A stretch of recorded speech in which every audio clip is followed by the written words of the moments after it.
있습니다. 오늘 한번 이제 기도할 텐데 먼저 감사기도 한번 합니다. 우리가 물론 뭐 회개하는 것도 있고 구할 것도 있지만 오늘은 하나님이 주신 은혜에 대한 감사인데요. 오늘 주제가 주님을 의지하는 삶입니다. 주님께서 지나고 보니까 그렇죠. 근데 지금은 잘 모르지만 또 지나고 보면 그때 그것이 하나님의 은혜구나 이제 깨닫는데, 하나님의 은혜를 주시는 때와 우리가 그게 은혜인 것을 깨닫는 때가 조금 차이가 있는 것 같아요. 대부분 그런 것 같은데 좀 그 차이가 적어서 지금 은혜를 누리는 것에 대한 감사도 있었으면 좋겠습니다. 그래서 지난 것들에 대한 감사도 있고 또 지금 이 상황 속에서도 우리가 분명히 감사할 것들이 있는 줄로 압니다. 오늘 우리가 정말 누구를 의지하는가, 무엇을 의지하는가. 사실 오늘 그 시편 20편의 주제가 그겁니다. 정말 주님을 의지하는 삶을 우리가 살고 있는가. 사실 깊은 그런 고민이죠. 근데 그래도 주님을 의지하고 주님 인도하시는 대로 믿음으로 살아가는, 그리고 성령께서 도우시고 인도하시는 줄로 믿습니다. 그래서 오늘은 기도할 때 특별히 감사의 기도로 먼저 들어가기 원하는 주님의 은혜를 우리가 물론 구하는 것도 있지만 받은 은혜에 대한 감사, 참 인색하지 않고 하나님의 은혜에 감사하는 그런 심령이 회복되기를 원합니다. 우리 각자의 그 마음속에 정말 하나님 주신 은혜들을 기억하면서 우리 감사가 회복되기를 원합니다. 우리 각자 받은 은혜를 생각하면서 한번 우리 주여 부르고 감사기도 한번 드리겠습니다. 주여, 하나님 은혜를 감사합니다. 우리에게 귀한 생명 주셨고 예수 그리스도의 보혈로 또 우리를 구원하셨고 하나님의 자녀로 살아갈 수 있도록 은혜 주신 것을 감사합니다. 또 우리에게 귀한 건강함을 주시고 또 이렇게 살아갈 때에 주님, 또 주님의 영광을 위해서 우리가 각자의 달란트와 재능을 가지고 하나님 허락하신 그런 상황 속에서 주님께 영광 돌리는 삶을 살아갈 수 있도록 주님 우리에게 복을 주시니 감사합니다. 우리 귀한 가족들 또 하나님 또 귀한 우리 성령의 말씀대로 성령 하나님 함께하여 주시옵소서. 감사드리며 예수님 이름으로 기도합니다. 아멘. 우리 성경 말씀은 시편 20편 같이 봅니다. 1절부터 우리 9절까지 말씀을 같이 읽도록 하겠습니다. 한 목소리로 읽도록 하겠습니다. 환난 날에 여호와께서 내게 응답하시고 야곱의 하나님의 이름이 너를 높이 드시며 성소에서 너를 도와주시고 시온에서 너를 붙드시며 내 모든 소재를 기억하시며 내 번제를 받아주시기를 원하노라. 셀라. 내 마음의 소원대로 허락하시고 내 모든 계획을 이루어 주시기를 원하노라. 우리가 너의 승리로 말미암아 개가를 부르며 우리 하나님의 이름으로 우리의 깃발을 세우리니 여호와께서 내 모든 기도를 이루어 주시기를 원하노라. 여호와께서 자기에게 기름 부음 받은 자를 구원하시는 줄 이제 내가 아노니 그의 오른손에 구원하는 힘으로 그의 거룩한 하늘에서 그에게 응답하시리로다. 어떤 사람은 병거 어떤 사람은 말을 의지하나 우리는 여호와 우리 하나님의 이름을 자랑하리로다. 그들은 비틀거리며 엎드러지고 우리는 일어나 바로 서도다. 여호와여 왕을 구원하소서. 우리가 부를 때 우리에게 응답하소서. 아멘. 오늘 제목을 한번 같이 따라해 보시겠습니다. 주님을 의지하자. 옆에 있는 분들 한번 인사합니다. 주님을 의지합시다. 주님을 의지합시다. 아멘. 어제 이 지역에 있는 어느 목사님 교회를 잠깐 방문할 기회가 있었어요. 전에 이제 뭘 주신다고 그래가지고 이제 잠깐 들렀는데 아마 그 교회 장로님이신지 아무튼 성도분 중에 그 뭐 마스크 사업을 하시는 분이 있나 봐요. 그래서 저는 이제 저희들 목사님들 이렇게 카톡방이 있는데 뭐 마스크 필요한 분 말씀하세요 그랬는데 아무도 얘기를 안 하세요. 저요 그랬더니 저만 주셨는데 그래갖고 마스크를 어제 얻어왔어요. 얻어와서 이제 이번 주일날 드릴 텐데 KF94 제일 좋은 거예요. 숨쉬기가 조금 어려울 수 있을 정도로 아주 그 미세먼지 이런 거 다 걸러내고 예방 효과가 뛰어나다고 합니다. 그래서 주일날 하나씩 나눠드릴 테니까 받아서 잘 쓰시고 그 좋은 이웃 교회에서 주신 건데 하나님께서 그 교회 또 우리 목사님 또 성도들에게 또 그 사업하시는 성도에게 또 하나님께서 그런 은혜를 주시기를 바랍니다. 근데 교제하면서 그런 말씀을 하세요. 그 교회에서 후원하는 선교사님 가족이 있는데 아프리카 케냐에서 이제 3명의 자녀들과 함께 이제 뭐 5명이죠. 부모님, 그러니까 선교사님 부부하고 자녀들까지 해서 근데 목사님이 아주 젊어서부터 오랫동안 수십 년 동안 이렇게 같이 교제하는 그런 선교사님이라 하시더라고요. 그래서 아마 얘기를 들어보니까 저랑 비슷한 나이거나 저보다 조금 몇 살 정도 많은 아마 그런 선교사님이신 것 같아요. 6월 달에 한국에 들어와서 이제 코로나로 인해서 이제 아마 자가격리 이렇게 하겠죠. 2주 동안 자가격리를 하고 이제 지방에 어디가 이제 고향이신데 이제 거기서 자가격리를 하고 이제 서울 지역에 와서 또 이제 뭐 선교 보고도 하고 아마 이제 그러실 계획인 것 같아요. 그래서 6월 달부터 8월 달까지 한국에 와서 서울 지역에서 이제 머물 곳을 찾는데 일반적인 상황 같으면 이제 뭐 교회나 이런 데서 운영하는 그런 뭐 게스트하우스 있죠, 뭐 선교관 이런 것들이 좀 이렇게 있을 텐데 그런 걸 구하기가 어렵다고 그러시는 거예요. 그래서 저도 이제 아는 목사님 통해 가지고 몇 군데를 알아봤는데 한 군데는 방이 하나 있는데 침대 하나 이제 원룸처럼 돼 있는 거예요. 그래가지고 부부만 쓸 수가 있고 자녀들이 3명이나 된다니까 좀 난색을 방이 이제 작으니까 그러겠죠. 그래서 사용이 어렵겠다 말씀하셔서 또 이제 다른 데를 이제 알아봤어요. 제가 아는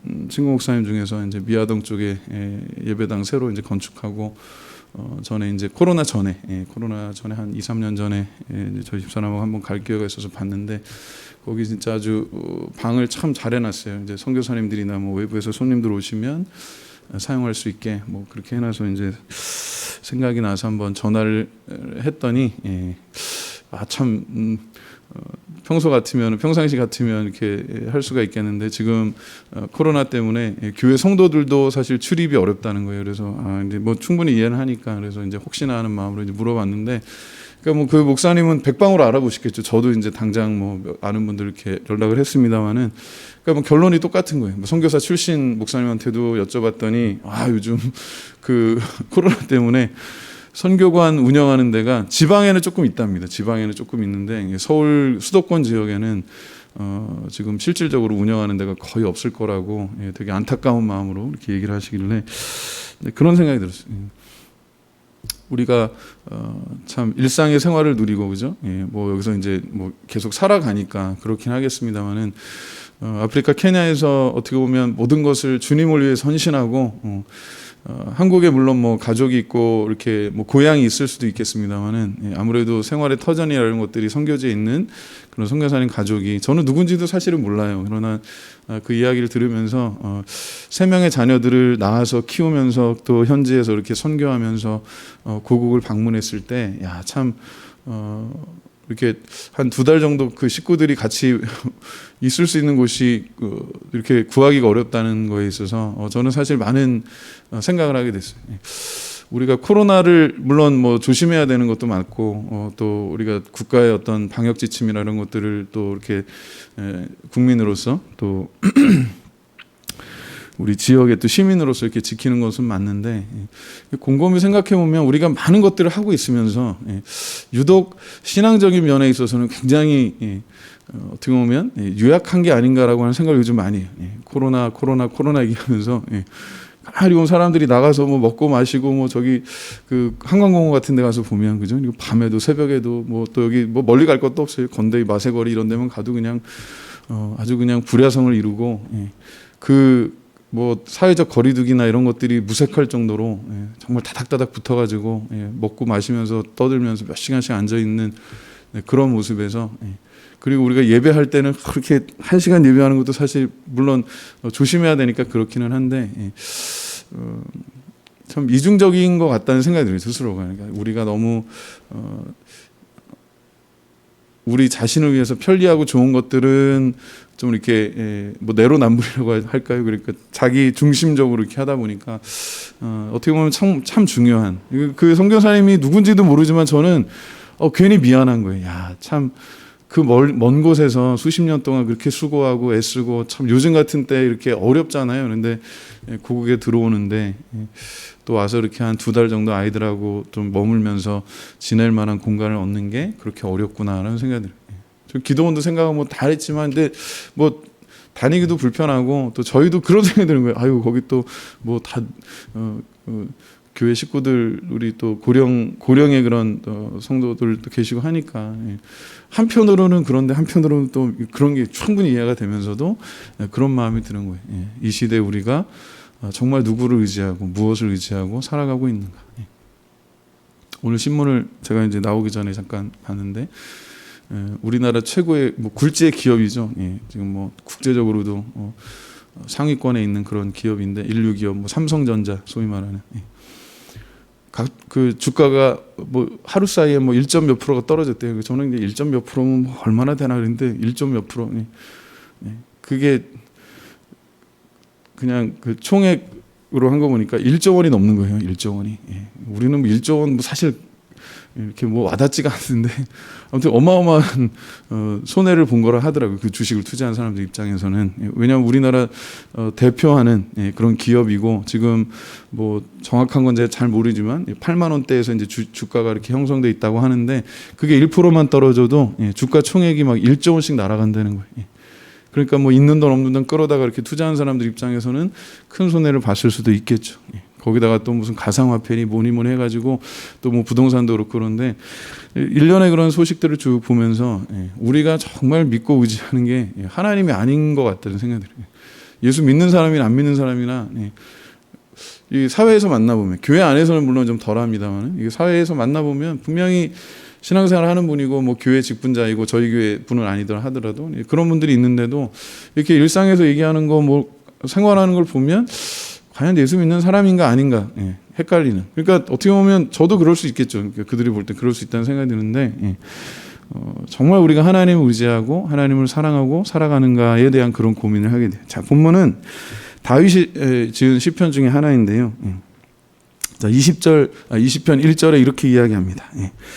20편 1절 한번 같이 읽어볼까요? 시작. 환난 날에 여호와께서 내게 응답하시고 야곱의 하나님의 이름이 너를 높이 드시며 2절 봅니다.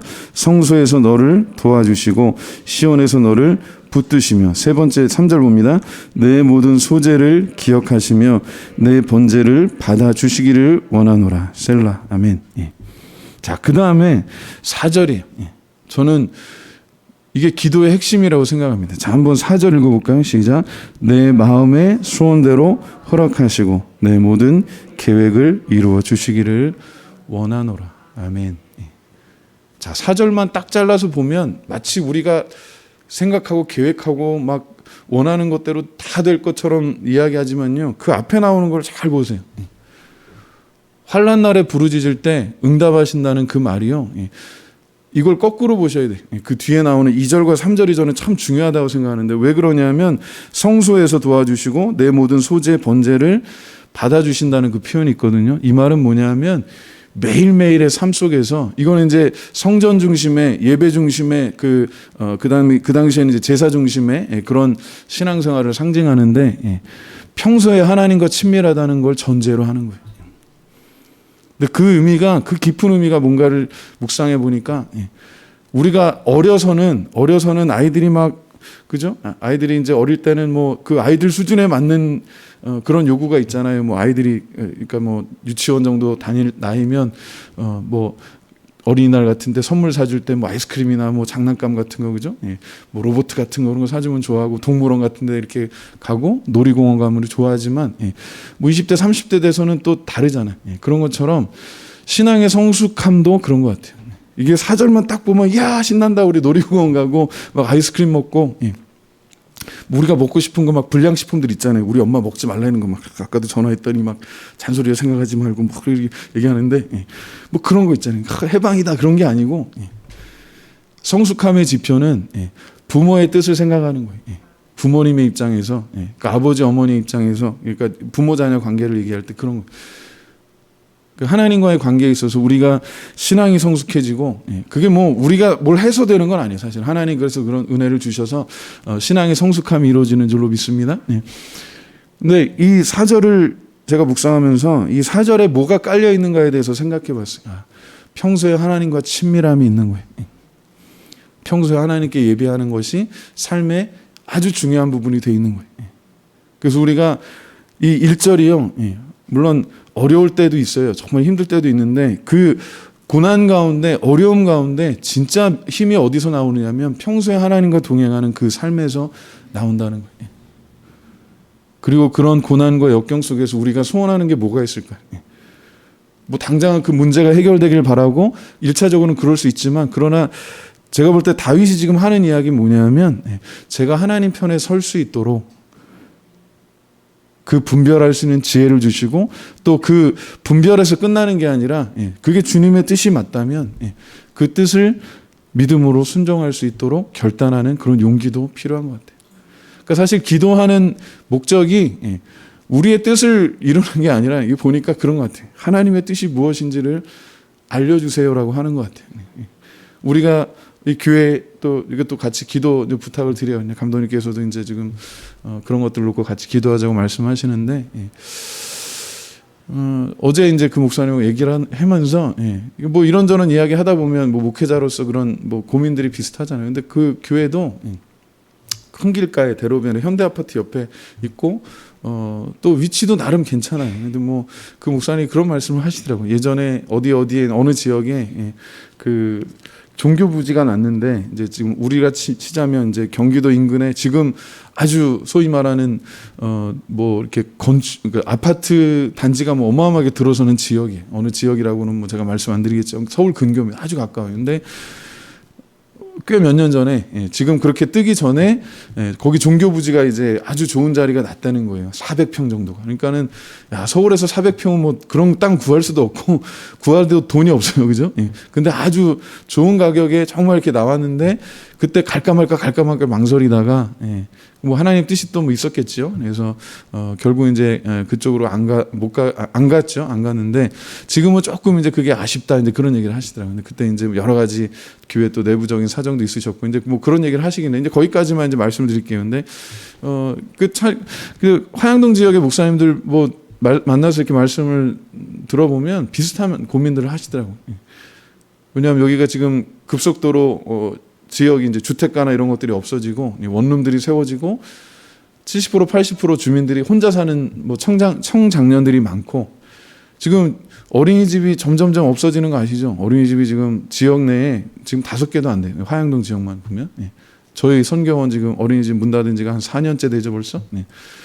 여기 있던 몇 개 어린이집 없어지고, 한 군데는 식당이 됐고, 한 군데는 또 뭐 다른 게 이제 세워지고, 지금 여기 몇 군데 남아 있는 그 어린이집도 오늘도 원장님 한 분 만나서 이제 요즘 화양동에 그 어린이집이 없어집니다 그랬더니, 어린이집이 남아 있는데도 지금 애들이 없다는 거예요. 근데 그만큼 지금 그런 어려움 속에 있다 보니까 상업화되는 것도 있고, 또 원룸들이 많아지는 것도 있고, 여러 가지. 그런 상황 속에서 교회가, 특히 이제 지역의 교회가 이 지역성을 유지하면서 어떻게 생존하느냐에 대한 그런 고민을 하는 거예요. 그러니까 오래전부터 감독님께서 그런 말씀을 하셨어요. 화양동에는 교회 하나 남는 시대 온다고. 그때는 교회가 한 20개 가까이 있을 때였어요. 그러니까는 뭐 오더라도 나중에 오겠지 했는데 굉장히 빨리 왔어요, 생각보다. 진짜 뭐 한두 개까지는 아니더라도 그런 고민을 하게 되는 그런 시대가 왔어요. 화양동 지역은 그런 여러 가지 지형적인 특성 때문에 땅도 없고, 그래서 뭐 큰 교회가 없어요. 있기도 어렵고, 뭐 대학교에 있던 것도 지금 제가 알기로는 거기도 지금 코로나 이런 것 때문에 거기 지금 이렇게 안 하는 걸로 알고 있어요. 근데 어찌 됐든 간에 그럼에도 불구하고 이 지역 교회가 또 어떤 사명, 우리가 지금 이 시대에 맡은 그런 사명이 뭘까에 대한 그런 고민들을 하죠. 인도에서 계속 이제 소식들이 옵니다. 네팔에서도 또 그렇고, 그 미얀마에서도 지금 이렇게 우리 교단 목사님들 계시잖아요. 그래서 이제 이렇게 연락이 오는데, 특히 인도에서는 뭐 거의 며칠에 한 번씩 그 지역에서 이렇게 목회하고 선교하는 목사님들 돌아가시고, 뭐 성도들 돌아가시고, 그 인도의 겐지스 강에는 지금 시신을 불태우지도 못하고 그냥 내다 버린대요. 그냥 시신들이 막 몇백 구가 둥둥둥 떠다니고. 하루에 지금 감염 숫자가 제가 지금 뭐 며칠째 그 확인을 안 해봤지만, 하루에 감염자가 그때 40만 명 넘은 게 그때 기록이 계속 올라갔거든요. 35만, 36만. 근데 40만까지 넘어갔다는 얘기 들었고, 하루에 사망자가 4,000명씩 나온다는 얘기 들은 게 일주일 전이었어요.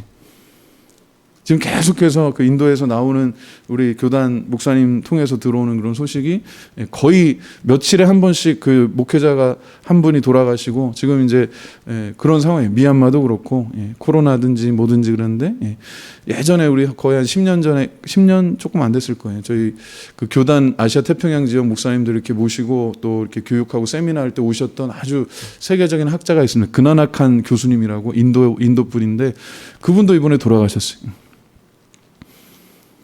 그게 그냥 이렇게 뉴스에서 보는 거하고요. 우리 예전에 같이 찍었던 사진이 있거든요. 기도원 그 예배당 앞에서 우리 목사님들 다 해서 교수님까지 해가지고 다 이렇게 찍었던 사진이 있는데 그 중에 돌아가신 분이 벌써 몇 분 계신 거예요. 보면서 우리가 정말 무엇을 위해서 사는가. 물론 그분들이 주님을 위해서 헌신했고 주님께서 또 계획이 있으셔서 또 사용하시다 그렇게 부르셨는데 그 사진의 빈자리 같은 거 있잖아요. 분명히 그 사진에 그 사람은 웃고 있고 또 그 기억은 새록새록한데 그분은 더 이상 이 땅에 없는 거예요.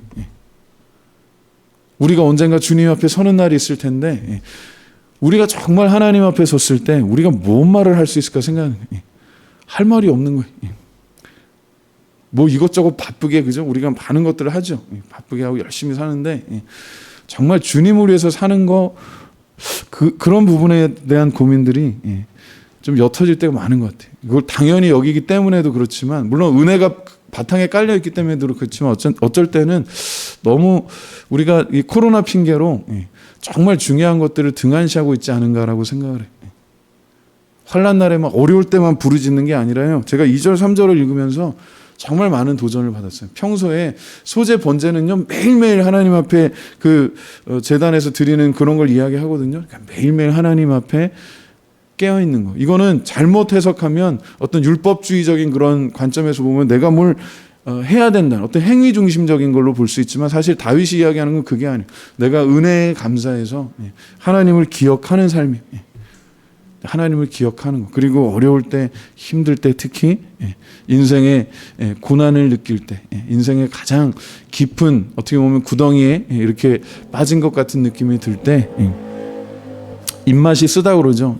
모든 것을 먹어봐도 뭐 모래알 씹는 것 같고 몸이 많이 아팠던 분들 얘기 들어보면 그런 이야기 특히 항암 치료하는 분들 얘기 들어보면 뭘 먹기는 먹어야 되는데 억지로 먹기는 하는데 전혀 입맛이 없다는 거예요. 먹는 것도 힘들고 소화도 안 되고 몸이 이제 정상적이지가 않으니까 그 먹는 게 제일 힘들다는 얘기예요. 막 모래알 씹는 것 같아요. 여러분들 식사하시다가 저 같은 경우 되게 예민한 편이라서 이게 된장찌개 뭐 바지락 같은 거 넣다 어쩌다가 탁 먹다가 마지막에 한번 바삭하면요. 그날로 그냥 그 전에 먹었던 게 다 무효가 되는 거예요. 근데 그냥 늘 먹는 게 그렇게 모래알 씹는 것 같고 맛이 쓰고 괴롭다면 그거 얼마나 힘들겠어요. 근데 그런 것처럼 모든 삶의 순간들이 그렇게 느껴질 때 나는 이제 끝났다라고 생각될 때 나는 완전히 실패자야라고 그렇게 패배주의에 젖어 있을 때 믿음의 사람들에게 주신 은혜는 뭐냐면 우리의 소망 되시는 주님이 함께 계신다라고 하는 거예요. 저는 4절의 말씀이요. 내 마음의 소원대로 허락하시고 내 모든 계획을 이루어 주시기를 원하노라라는 이 말씀이 단지 그냥 우리가 계획하고 우리가 정말 하나님 이렇게 해주세요라고 바라는 것들만 그렇게 소원 성취에 대한 것들을 이야기하는 게 아니라 그냥 소위 말하는 성공하는 삶에 대한 그런 것이 아니라 가장 행복한 삶. 성도로서 가장 마음에 소원하는 게 뭐겠어요? 저는 주님께서 동행하시는 삶이라고 생각해요. 하나님과 동행하는 삶. 창세기에 보면 에녹이라고 하는 사람이 등장하는데 에녹은 참 다른 사람에 비해서 참 신비한 그런 사람이에요. 수명으로 보면 다른 사람들이 막 뭐 800년, 900년 살 때 그 아들이 아마 무드셀라가 그렇게 무드셀라가 막 969년 살 때 그분은 300몇 세인가 그랬어요. 근데 하나님께서 사랑하셔서 늘 동행했다고 그랬고 히브리서에 보면 그 힌트가 또 나오는데 믿음의 사람들을 쭉 이야기할 때 에녹에 대한 이야기가 나와요. 근데 하나님과 동행하는 삶의 힌트가 그거 같아요. 믿음이라고 하는 게 우리 자신에 대한 믿음이 절대로 아니에요. 우리가 뭐 공부를 얼마 했고, 내가 뭐를 이루었고, 뭐 내가 돈을 얼마를 갖고 있고, 뭐 내가 산 주식이 올랐다 내렸다, 뭐 그게 그렇게 중요한 게 아니에요. 내 자녀가 뭐를 어느 회사를 다니고 연봉이 얼마고, 그게 하나님 앞에 절대로 중요하지 않아요. 그렇잖아요. 여러분들이 만약에 부모님을 이렇게 찾아뵈러 가는데 아들로서 딸로서 찾아뵙고 가는 거지. 내가 무슨 뭐 어느 학교 졸업했고, 내가 어떤 직장에 명함을 들이대는 게 아니잖아요. 하나님도 마찬가지. 하나님 다 아시니까, 모든 걸 아시고, 그리고 하나님한테 비교할 수도 없는 그런 존재이기 때문에 우리가 정말 자랑할 수 있는 게 사실은 없는 거죠. 하나님의 은혜만 자랑할 수 있는 거예요. 제가 가끔씩 말씀드리지만 우리는 사랑하는 것을 자랑해요. 그게 참 중요한 것 같아요. 우리가 정말, 우리 부모님들이 자녀들 자랑하는 게요, 좀 당연한 거라고 생각해요. 사랑하니까. 우리 아들이 이랬고, 우리 딸이 이렇고. 지난번에 들을 수 있는데, 어쨌든 저희 아들내미가 좀 성적이 별로 대학 교육 이해도 돼요. 저도 예전에 그랬으니까. 좀 들어가서 별로 재미가 없었는지 그렇게 좀 성적이 그렇게 우수하지 않았던 것 같은데, 2학기 때 조금 공부를 조금 더 했나 봐요. 1학기 때 하도 안 했으니까 2학기 때. 그래서 성적이 조금 올랐나 봐요. 그래가지고 성적 향상 장학금이라는 걸 받았어요. 그래가지고 성적 우수 장학금은 제가 들어봤어도 성적이 향상됐다고, 이만큼 이렇게 올라왔다고. 그래갖고 장학금을 또 얼마를 주셨어요. 뭐 많지는 않아요. 근데 어깨에 힘이 들어가니까 성적 우수는 아니지만 아무튼 성적 향상 장학생의 아버지라는 뭐 그런 생각이 들었고, 집사람한테도 막 뻐기면서 나를 다시 보라고 막 이렇게 존경스럽지 않냐고 그러는데, 부모가 사랑하니까 자랑을 하는 거예요. 뭐 별거 아니고, 남들이 보면 뭐 우습죠. 남들은 진짜 뭐 4년, 제 친구 중에 이번에 미국에 아주 진짜 유수한 그런 대학교에 그 아들이 공부 열심히 해가지고 4년 전액 장학금 받고 지금 입학을 학위를 기다리고 있는데 지금 못 들어가요. 코로나 백신을 못 맞아갖고. 그래갖고 그거 놓고도 기도 중인데, 뭐 그거에 비교하면은 뭐 비교도 할 수 없는 거지만, 제 아들이니까 뭐 그거는 이제 그 친구 아들이고, 뭐 4년 미국에서 4년 장학금 받으면서 이렇게 하는 거 공부 잘하고 하겠지만, 뭐 그러거나 말거나, 그거는 이제 남의 아들 얘기고, 제 아들은 그냥 여기서 지금 뒹굴뒹굴 하고 있을 텐데, 어쨌든 그 1학기 때보다 2학기 때 조금 덜 놀고 공부 좀 더 해서 뭐 그랬다 그래서 그 몇십만 원 장학금 받고 어깨에 힘들어가고 막 그런 거. 남들이 보면 참 우스운 거지만 아버지니까 그런 게 사랑스러우니까 자랑스러운 거예요. 그 생각해봤어요. 이번에 의대생 뭐 그 한강에서 실종되고 막 그렇게 변사하는 그런 사건들을 보면서 오늘도 보니까 뭐 그런 또 이제 관련된 기사들이 나는데, 그냥 아이들 뭐 다른 거 바라지 않고 뭐 공부 잘해가지고 뭐 진짜 그런 것도 좋겠지만, 저는 솔직히 제가 고등학교 다닐 때부터 그랬어요. 뭐 이렇게 경쟁을 하고 막 이렇게 치열하게, 그러니까 그 시스템적인 거 있잖아요. 왜 우리가 남들을 짓밟고 올라가서 뭐 이렇게 돼야 되는 거? 왜냐하면 언젠간 다 내려와야 되는 건데, 그런 거예요. 성경적인 가치관은 항상 남을 짓밟고 이용하고 막 이렇게 폐기하고 그런 게 아니라 항상 관계 중심이에요. 그리고 감독님이 늘 하시는 말씀이 일보다 관계가 중요하다. 그 결과도 중요하지만 사실은 과정도 중요한 거예요. 그 기독교적인 그런 관점에서 보자면 관계가 참 중요해요. 그리고 과정이 중요해요. 우리가 꽝 잡는 게 매라고, 뭐로 가도 서울로만 간다고 해서 수단 방법 안 가리고 이렇게 많은 것들을 이룬 것 같지만, 오늘 어느 신문에 한국에서 40년을 산 프랑스인이 있어요. 저 몰랐는데, 그분은 유대인이면서 프랑스 국적을 갖고 있는데 한국에서 살아서 한국 사람보다 한국말을 잘하는 분이에요. 이스라엘에서 이렇게 뭐 이스라엘 사람들, 그 유대인들끼리 무슨 자기들끼리 하는 올림픽이 있대요. 그래가지고 유대인이면서 프랑스 국적을 갖고 있으면서도 한국에서 40년 넘게 살았으니까 한국 대표로 와도 된다 그래가지고 그분 혼자서 거기 태극기 들고 입장했다는 분이 있어요. 오늘 동아일보인가 조선일보인가 그분 인터뷰가 났어요. 그분이 무슨 쓴 책이 있는데 그거 소개하는 그 안에 났는데, 그분이 40년 동안 올해 4월 달로 40년을 사셨대요. 한국에서. 근데 40년을 한국에 살면서 그분이 쭉 느낀 것들을 했는데, 저는 오늘 뒤통수 맞는 게 아주 그냥 망치로 맞는 것 같은 그런 이야기인데, 그게 뭐냐? 프랑스에서 왔으니까 파리의 세느강이라고 우리가 많이 들어봤잖아요. 세느강을 보고 한국에 와서 한강을 봤는데 세느강에 비하면 한강이 너무너무 아름답다는 거예요. 뭐 그 한강뿐만 아니라 한국에 이렇게 보면 너무나도 아름답고, 그리고 심지어는 한국의 그 개국 신화 있잖아요. 단군 신화 이런 것도 너무 멋있다는 거예요. 야, 하늘에서 하나님의 아들이 내려와 가지고 이 땅의 인간하고 만나 가지고 결혼해서 나라를, 그죠? 홍익인간, 세상을 이롭게 하고 사람을 이롭게 하는 그런 나라에서 너무 멋있다는 거예요. 유럽의 나라들은 뭐 동굴에서 시작해가지고 뭐 이렇게 해가지고 막 서로 침략하고 뭐 그런 문화인데, 한국은 보통은 신화가 뭐 그런 게 있다면 동굴에서 시작하는 게 있고 뭐 이렇게 그리스 신화처럼 하늘에서 내려오는 게 있는데, 한국은 아주 독특하대요.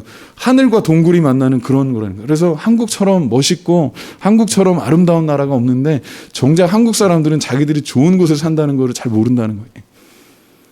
지금 40년 동안 눈부시게 변화됐대요. 한국이 너무너무 발전했고 너무 많은 것들을 이뤘는데, 그 정신문화를 보자면 여전하다는 거예요.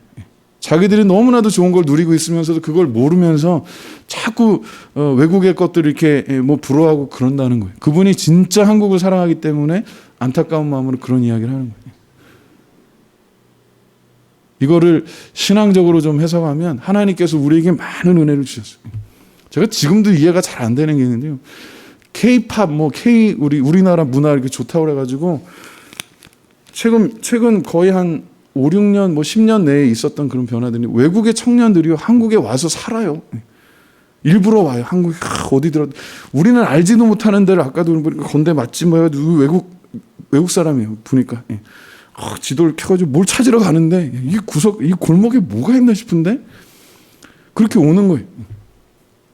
한국의 문화가 좋다고 그러고, 한국의 정서가 좋다고 그러고, 한국의 음식이 좋다고 그러고, 우리는 여긴, 그죠? 헬조선이라 아주 지옥이라고 생각을 하는데, 그 사람들은 좋다고 오는 거예요. 근데 아까 얘기했던 그 프랑스 분이 하는 얘기가, 그 한국 사람들은 자신들이 얼마나 좋은 것들을, 얼마나 아름다운 것들을 갖고 있는지 잘 모르는 것 같다는, 그게 안타깝다는 거예요. 신앙적으로 보면 그걸 좀 비유해서 보자면, 하나님께서 우리에게 많은 은혜와 복을 주시는데 그걸 깨닫는 거. 그래서 오늘 제가 감사기도 첫 번째 했던 게 그거예요. 야, 우리가 정말 많은 것들. 다녀봐도 진짜 그래요. 서울처럼 이렇게 아름다운 도시가 없어요. 광진구도요. 저 아차산부터 어린이대공원하고 여기 건대 여기 느티나무 있잖아요. 이게 서울시 문화재 2호예요. 세종대왕 때 어쩌면 그 이전에 고려 말기부터 조선 왕조 다 거쳐가지고 그 한국의 그 역사를 어떻게 보면 아주 지켜본 그런 증인이죠. 그리고 세종대왕께서 직접 세우셨던 화양정이라고 하는 그 터가 지금 남아있고, 그런 역사적인 풍부함이 있어요. 문화적으로도 여기 옛 것과 새 것이 잘 어울려 있고, 여기 또 한강까지 또 넘어서 강남도 금방 갈 수 있고, 여기 참 좋은 것들이 많은데 지금까지 이렇게 지내면서 안 좋은 것들만 보는 거예요. 동네는 좁고 길도 좁고 복잡하고 차들도 많이 다니고, 아까도 주민자 지원들 뭐 임원들 모여하는데 오토바이들이 너무 시끄럽다는 거예요. 그러면 밤낮 없이 다니고, 그 다음에 차들도 많이 다니고, 막 사람들도 복잡복잡하니까 힘들겠죠. 근데 한편으로 보면 좋은 것들도 굉장히 많은 거예요. 사실은 좋은 게 훨씬 더 많은데도 이상하게 우리는 안 좋은 것들만 보고 원망하고 불평하는 거예요. 그 원인이 감사가 사라졌기 때문에. 제가 다윗이 지금 고백하는 데서, 자, 우리 5절 한번 읽어볼까요? 5절 같이 한번 읽어봅니다. 시작. 우리가 너의 승리로 말미암아 개가를 부르며 우리 하나님의 이름으로 우리의 깃발을 세우리니 여호와께서 내 모든 기도를 이루어 주시기를 원하노라. 아멘. 저는 여기에 아주 중요한 그 신앙생활에 중요한 답이 있다고 생각해요. 우리나라 속담에 사촌이 땅을 사면 배가 아프다 그러는데요. 이 신앙적인 관계에서는요, 사촌이 땅을 사면 어때야 돼요? 기뻐해야 돼요. 내일처럼 기뻐하고 내일처럼 감사하고, 야, 정말 얼마나 복된, 하나님이 복을 주셨구나, 그런 관점이거든요. 하나님께서 당신의 이 5절에서의 그 주어를 잘 보세요. 우리가 너의 승리로 말미암아 개가를 부른다 그랬어요. 우리 편이에요. 우리 편. 내 편 뭐 이렇게 나눠 있는 게 아니라 다 우리 편이라는 뜻이에요. 하나님께서 우리와 함께 하셔서 우리 형제에게, 우리 자매에게 이런 어려움 가운데 영적인 전투에서 승리할 수 있도록 그런 은혜 주신 것에 대해서 같이 기뻐하는 거예요. 야, 이 어려운 가운데, 그 절망 가운데, 정말 인생의 구렁에 빠져 있는 가운데 하나님께서 건져주시는, 그걸 보면서 우리가 같이 기뻐하는 거예요. 같이 감사하는 거예요. 야, 망했던 사람이 흥하고 죽었던 사람이 살아나고 정말 저주 가운데 있던 사람이 하나님의 복을 누릴 때 우리가 그걸 배합하는 게 아니라 기뻐하는 거예요. 누가복음 15장에 나오는 비유들을 잘 보면요, 그 목자가 나오고, 그죠? 잃어버린 양을 한 마리 찾아가지고 99마리 남겨놨던 그 목자가 너무 기쁘니까 그 양을 둘러매고 와서 이웃들에게 막 자랑하죠. 이웃들이 같이 기뻐합니다. 10개의 동전을 가지고 있던 여인이 그 하나를 잃어버려가지고 집안을 다 뒤져가지고 찾죠.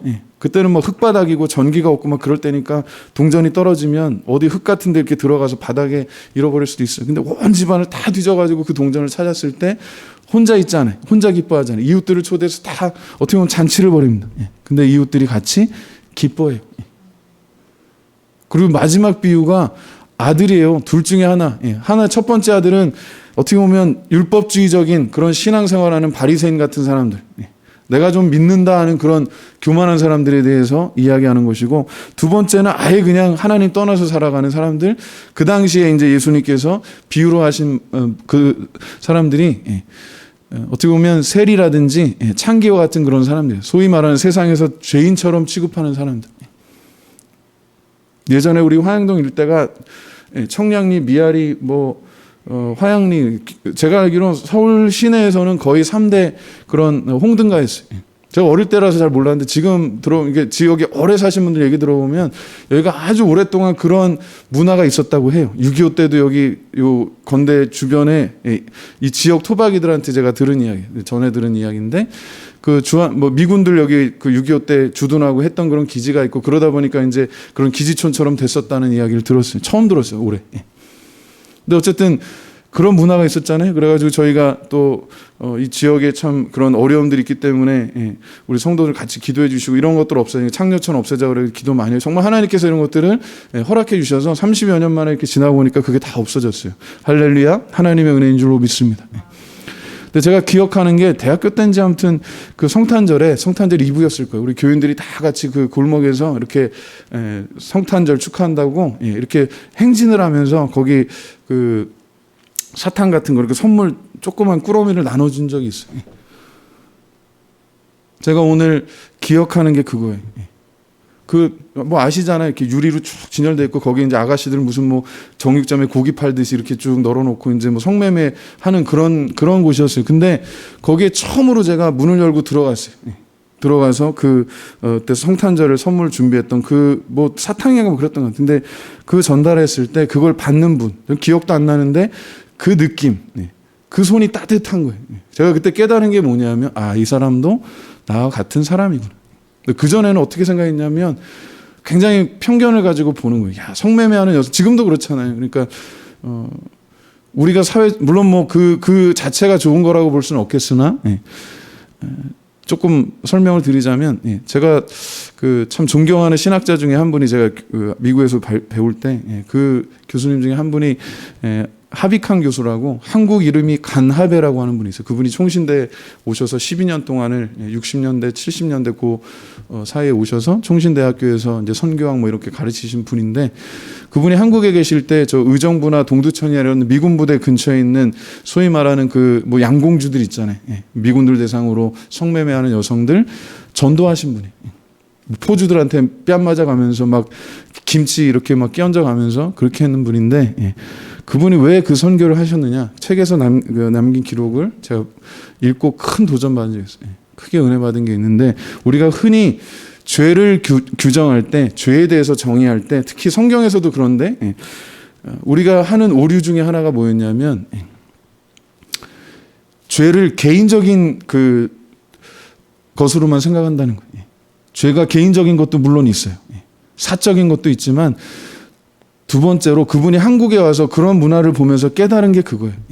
그 당시에 60년대, 70년대 시골에서 서울에 돈 벌러 왔다가 뭐 서울역 같은데 그런 거 많았잖아요. 서울역 같은 데서 불량한 사람들한테 이렇게 속아가지고 먹여주고 재워주고 뭐 일자리 줄 테니까 나만 믿고 따라오고 그래서 그렇게 넘겨진 사람들이 많이 있었다는 거예요. 그런 사람들을 상담하면서 그런 사람들을 도우면서 그분이 깨달은 게 죄는 개인적인 부분도 있지만 이런 구조적인 사회적인 부분도 있다라고 하는 거예요. 그래가지고 그분이 그런 분들을 이렇게 도우면서 그분들이 예수 믿고 성경 공부하는 게 창녀들에게 복음을 전하고 그 예수님 시대에도 그래서 예수님이 욕을 먹었던 게 왜 당신은 왜 그런 창기들에게 왜 세금 도둑질하는 그리고 그 당시에는 어떻게 보면 로마 제국의 앞잡이 그렇게 취급을 받았던 그런 매국노들을 취급받았던 사람들에게 복음을 전합니까? 왜 그 사람들하고 친하게 지냅니까? 우리랑 친하게 지내야지.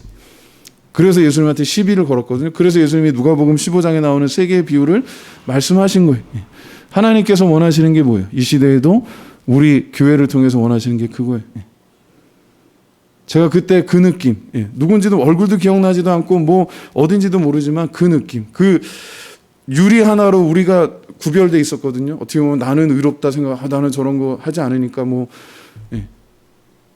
그게 의롭다고 생각하고 그랬는데 그게 아닌 거예요. 그들에게도 하나님의 사랑이 하나님의 은혜가 필요한 거예요. 여전히 그래요. 여전히. 우리가 예수 믿고 구원받은 거 하나님의 은혜입니다. 그죠?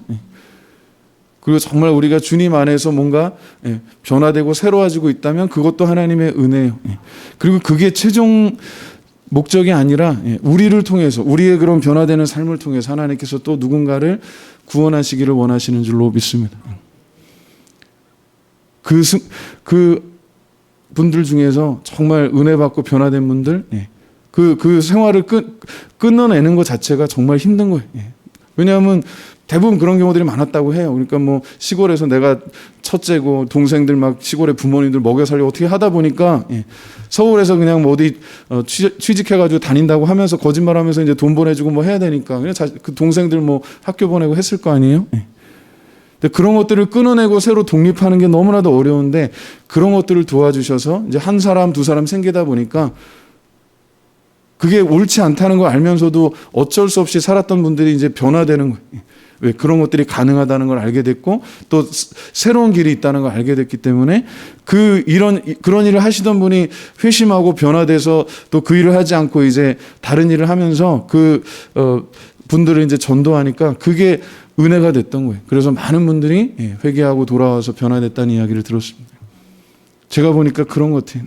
믿음은 하나님이 역사하시는 것이고 하나님을 전적으로 의지하는 거. 이게 될까 안 될까? 그게 제가 볼 때는 우리의 생각이지 하나님께서 계획하시고 하나님께서 뜻하시는 것들은 반드시 이루어지는 줄로 믿습니다. 자, 뭐 쭉 이어가는데 우리 7절 한번 읽어봅니다. 7절 읽고 맺습니다. 7절 시작. 어떤 사람은 병거, 어떤 사람은 말을 의지하나 우리는 여호와 우리 하나님의 이름을 자랑하리로다. 이게 같은 맥락에서 의지한다, 믿다는 뜻이에요. 우리가 하나님을 의지한다는 거예요. 하나님 믿지 않는 사람들은 다른 거 의지해요. 자기 뭐 권력을 의지하고 뭐 재력을 의지하고 뭐 그런 것들이 있지만 하나님을 의지하는 자가 마지막에 승리한다는 거. 그거는 우리가 강해서 승리하는 게 아니에요. 주님이 붙잡아 주시고 인도해 주시고 그 모든 과정을 우리를 그냥 던져두시는 게 아니에요. 우리가 오해하는 게 있는데 그거예요. 저도 그럴 때가 참 많은데 왜 하나님 나를 이런 데다가 이렇게 내버려 두시나 이런 상황 속에 두시나. 절대로 하나님 그러시지 않으세요. 하나님께서 품어주시고 인도하시는 줄로 믿습니다. 어찌 보면 그 시간이 우리 좀 비유하자면 이스라엘 백성들이 가장 하나님과 가까이 있었던 때가 광야의 40년이죠. 하나님의 심장 소리를 가장 가까이서 들을 수 있었던 때가 그 고난의 시간이에요. 40년 동안을 한 벌 옷을 입고 신발 한 켤레 신고 그렇게 살아가면서도 하나님이 함께 하시는 그럼 낮에는 구름 기둥으로 밤에는 불 기둥으로 그리고 매일매일 만나를 내려주시고 안식일을 제외하고 또 그 광야에서 그 사막에서 그 목마른 곳에서 오늘처럼 이렇게 더운데 뭐 29도만 돼도 더운데요. 40도 50도 되는 그런 곳에서 얼마나 더웠겠어요. 거기에 어린아이들 노약자들 다 데리고 수십만 명의 사람들이 이동하는데 40년 동안 하나님께서 한 번도 부족함이 없이 채워주시는 그런 훈련을 하면서 하나님의 심장 소리를 들을 수 있다면 그 훈련의 가치가 충분하다고 저는 생각해요. 물론 그때는 어렵지만 그러나 지나고 오면 그때가 가장 귀한 때일 수도 있어요. 오늘 이제 말씀을 맺으면서 한번 생각해 보면 오늘 하나님의 심장 소리를 한번 오랜만에라도 아니 평소에 들으시는 거 좋지만 그러나 한번 기억하길 바랍니다. 다른 소리들이 참 많거든요. 뭐 세상의 소리들이 참 많은데 오늘은 하나님의 심장 소리를 예수 그리스도를 통해서 주님의 십자가의 그 보혈의 능력을 통해서 성령 하나님 이끄시는 그 은혜 가운데 좀 깊이 한번 새겨보기를 원합니다. 이제 말씀 맺으면서 같이 한번 기도하긴 통성으로 기도할 텐데 주님 가까이 품어주시고 인도하시는 시간인 줄로 믿습니다. 우리 어떤 고난이 있든지 어려움이 있든지 주님의 심장 소리를 더 크게 들을 수 있고 주님의 임재하심을 더 가까이 경험할 수 있다면 그 또한 복인 줄로 믿습니다. 주님이 모든 것들 가운데 더욱더 주님을 사랑해서 주님을 가장 자랑할 수 있는 그런 우리가 될 수 있도록 이 모든 시간들을 잘 주님 안에서 견뎌나갈 수 있도록 우리 또 위로가 필요한 분들 있다면 우리 같이 기도해 주시고 또 정말 같이 기뻐할 일들이 있다면 그렇게 또 축복하는 시간 되길 원합니다. 한번 통성으로 기도하고 마치겠습니다. 하나님 은혜를 감사합니다. 오늘 이 시간 주님의 말씀을 통해서 정말 우리가 더욱더 주님과 가까이 주님 품에 또 주님의 심장 소리를 들으며 주님과 동행하는 삶을 돌아보기를 원합니다. 우리가 믿고 의지하고 사랑하고 자랑하는 것이 세상의 헛된 것들이 되지 않게 하시고 육신의 정욕과 또 안목의 정욕과 이생의 자랑들 썩어질 것들이 아니라 정말 주님을 사랑해서 주님을 가장 자랑할 수 있도록 주님께서 도와주시옵소서. 지금까지 지내온 모든 것들이 하나님의 은혜입니다. 또 우리의 모든 관계들 또한 주님의 은혜 가운데 또 풍성하게 아름답게 또 이렇게 열매 맺게 하신 것을 감사합니다. 또 고난 가운데 어려움 가운데 있는 형제 자매들 우리가 돌아보고 또 위로하고 주님께 새로워지는 우리 모두가 될 수 있도록 주님께서 도와주시옵소서. 감사드리며 예수님의 이름으로 기도합니다. 제가 기도하고 주기도문으로 마치겠습니다. 하나님 감사합니다. 오늘도 주님의 은혜를 기억합니다. 주님의 사랑을 기억합니다. 무엇보다 주님께서 십자가에서 우리를 위해서 흘리신 그 귀한 피를 기억하고 감사합니다. 나를 기념하라 말씀하신 주님, 날마다 우리의 삶이 주님을 기억하는 우리 또 세례식과 성만찬이 될 수 있도록 주님께서 도와주시옵소서. 우리 주님께서 우리와 함께 하시는 임마누엘의 복을 주시는 것 감사합니다. 주님께서 하나님으로서 하나님의 자리에 있지 아니하시고 우리와 같은 연약한 인간으로 오셔서 성육신의 사역을 감당하신 것을 참 감사합니다. 우리도 이웃들과 같은 모습으로 같은 처지에서 그들을 위해서 기도하고 그들을 주님께로 인도하고 위로하고 또 주님의 말씀을 그 사랑을 잘 증거하는 그런 몸된 교회 될 수 있도록 주님께서 도와주시옵소서. 우리 연약하고 또 절망 가운데 어려움 가운데 있는 주의 종들 있다면 주님께서 이 시간 위로해 주시고 우리를 통해서 또 주님 더욱더 사랑해 주시기를 원합니다. 또 기쁜 일이 있다면 우리가 함께 기뻐하고 하나님의 은혜와 복을 또한 감사하는 그런 공동체 될 수 있도록 도와주시옵소서. 여전히 이 시대에도 많은 영혼들 잃어버린 영혼들이 있습니다. 예수 그리스도의 복음이 필요한 주의 종들이 있사오니 하나님 우리가 낭망하지 않게 하여 주시고 믿음의 온전케 하시는 예수 그리스도 바라보면서 우리에게 주신 귀한 사명 잘 이루어드릴 수 있도록 도와주시옵소서. 이 밤 이후로 더욱더 주님의 심장 소리를 사모하고 기뻐하는 그런 복된 성도들 되게 하여 주시옵소서. 예수님의 이름으로 기도합니다. 아멘.